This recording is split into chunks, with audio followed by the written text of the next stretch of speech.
Hello అండి, నమస్తే. Welcome to my channel Ramadevi vibes. Ramadevi vibes అంటే నేను ఒక్కదాన్ని కాదండి, మీ అందరు కూడా ఎలా ఉన్నారు, బాగున్నారా? బాగుండాలని కోరుకుంటూ ముందుగా మీ అందరికీ మదర్స్ డే శుభాకాంక్షలు అండి. మాతృ దినోత్సవ శుభాకాంక్షలు. కొంచెం లేట్ అయిందండి వీడియో పోస్ట్ చేయడానికి. అమ్మ కోసం అయితే చాలా ప్లాన్ చేశాను. మామూలుగా అయితే ఇంకా చాలా గ్రాండ్గా మనసులో అయితే ప్లాన్ చేసుకున్నాను, కానీ అది వీలు అవ్వలేదు. ఇంకా సాయంత్రం అందరినీ పిలిచి పిల్లలను కూడా చాలామందిని పిలిచాను, కానీ కుదరలేదు, వాళ్ళు ఎవరూ రాలేదు. అయితే ఇంకా ఉన్నంతలో మంచిగా అమ్మకి మాతృదినోత్సవం రోజు చక్కగా మంచి గిఫ్ట్ తోటి అమ్మకి మదర్స్ డే చేద్దాం అనుకున్నాను, కుదరలేదు. ప్రస్తుతానికి అమ్మకైతే కేక్ ఇవన్నీ తెచ్చి అమ్మ కోసం పాద పూజ చేయడానికి రెడీగా అన్నీ పెట్టుకున్నాను. ప్రతి సంవత్సరం ఇలాగే చేసుకుంటానండి నేను అమ్మకి. అలాగే పాద పూజ చేయడానికి అన్ని పువ్వులు అన్నీ రెడీగా పెట్టుకొని అమ్మకు పాద పూజ అయితే చేస్తున్నాను. మన తల్లిదండ్రులు దైవంతో సమానం అండి. ఎందుకంటే దేవుడు కనిపిస్తాడో లేదో కూడా తెలియదు. ఆ నమ్మకంతో తోటి మనము దేవుణ్ణి కొలుస్తూ ఉంటాం, కానీ ప్రత్యక్ష దైవాలు మన ముందే ఉంటారు, అమ్మ నాన్న. వాళ్ళని మాత్రం ఎప్పుడు బాధ పెట్టకూడదని నా కోరిక. పెద్దవాళ్ళు చిన్నపిల్లల మనస్తత్వంతో ఉంటారండి. చాలా నేను బయట చూస్తున్న దాన్ని బట్టి చాలా వృద్ధాశ్రమాలలో పెద్దవాళ్ళు బాధపడే వాళ్ళ మనసు కోత అనేది నన్ను చాలా బాధిస్తుంది. నేను ఈ వీడియో ద్వారా నేను చెప్పేది ఒక్కటేనండి, మన తల్లిదండ్రులని పెద్దవాళ్ళని చాలా ప్రేమగా, వాళ్ళు చిన్నపిల్లల మనస్తత్వంతో ఉంటారు కాబట్టి మన బేబీ పుడితే మనకి ఎంత ప్రేమగా చూసుకుంటాం, అంతకు 10 ఇంతల వాళ్ళని ప్రేమగా చూసుకోవాలని కోరుకుంటాను.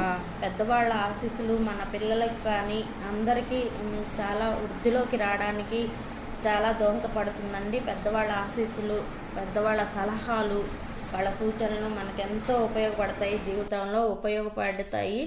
మంచి పొజిషన్కి కూడా వెళ్తాము. ఇప్పుడైతే నేను అమ్మతో కేక్ కటింగ్ అయితే చేపిస్తున్నాను. నా ఛానల్ని ఎవరైనా ఫస్ట్ టైం చూస్తున్నట్లయితే లైక్ చేయండి, షేర్ చేయండి, కామెంట్ చేయండి, సబ్స్క్రైబ్ చేసుకోండి, పక్కన బెల్ ఐకాన్ తప్పకుండా కొట్టండి. అలా కొడితే నేను పెట్టిన వీడియోస్ అన్నీ మీ దాకా వస్తాయి నోటిఫికేషన్తో.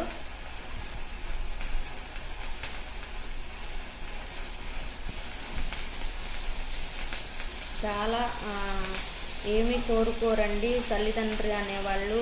పిల్లల సంతోషాన్ని ఎక్కువ కోరుకుంటారు. వాళ్ళకంటూ వాళ్ళ సంతోషం అంతా పిల్లల్లోనే చూసుకుంటారు.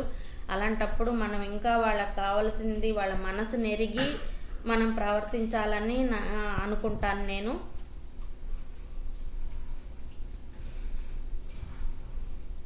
ఎప్పుడైనా అమ్మ ఒకళ్ళకి మంచి చేయాలనుకుంటుందే కానీ ఎప్పుడు తను సఫర్ అయినా సరే ఎదుటోళ్ళకి మంచి చేయాలని కోరుకునే మనస్తత్వం అమ్మది. అందుకోసమే అమ్మకి ప్రత్యేకంగా నేను ఎప్పుడు ఏ విధంగానూ అమ్మకి మంచి గిఫ్ట్ అనేది నేను ఇవ్వలేకపోయాను.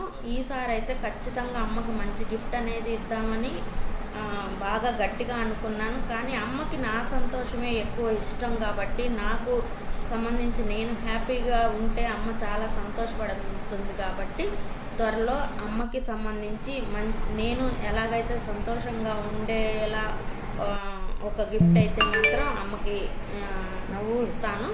అది చాలా కూడా మీతో షేర్ చేస్తుంది, చాలా సంతోషపడుతుంది. తర్వాత కేక్ కటింగ్ అయిపోయిన తర్వాత ఇలాగా అమ్మ నేను కలిసి అందరం ఫొటోస్ అయితే దిగాము.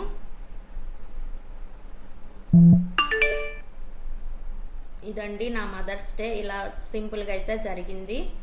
తర్వాత మంగళవారం రోజు సాయంత్రం పొద్దున ఆల్రెడీ పూజ చేసుకున్నాను, స్వామికి అమ్మవారికి పూజ చేసుకున్నాను. తర్వాత సాయంత్రం తులసమ్మ దగ్గర అయితే దీపం పెట్టుకొని పువ్వులై పెట్టుకొని తులసమ్మ దగ్గర దీపారాధన అయితే చేసుకున్నాను.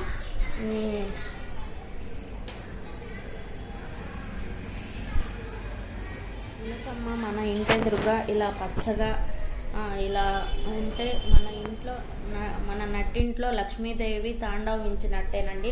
నాకు బాగా అమ్మని ఎదురుగాన మార్నింగ్ లెగవటంతో తులసమ్మని ఇలా చూస్తూనే చాలా సంతోషం అనిపిస్తుంది. లెగవటం తులసమ్మనే చూసుకుంటూ ఉంటాను ఇలాగా. తర్వాత అమ్మవారి దగ్గర దేవుడి గదిలో అయితే ఇలా అమ్మవారి దగ్గర దీపారాధన చేసుకొని పూజ అయితే ఇలా చేసుకున్నాను మంగళవారం రోజు. ఇది కూడా పెడుతున్నాను.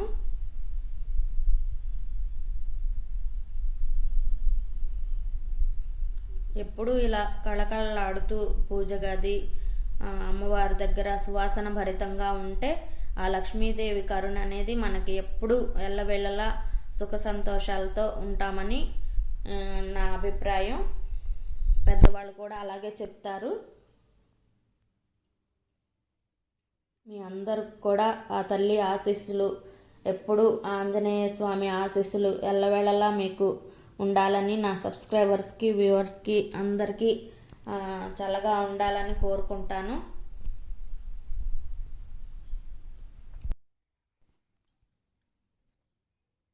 స్వామి దగ్గర దీపారాధన చేయగానే నా మనసులో ఒక తెలియని సంతోషం అనేది వెంటనే వచ్చేస్తుంది. ఏంటో తెలియదు కానీ చాలా హ్యాపీగా, మనసంతా ప్రశాంతంగా హాయిగా ఉంటుంది.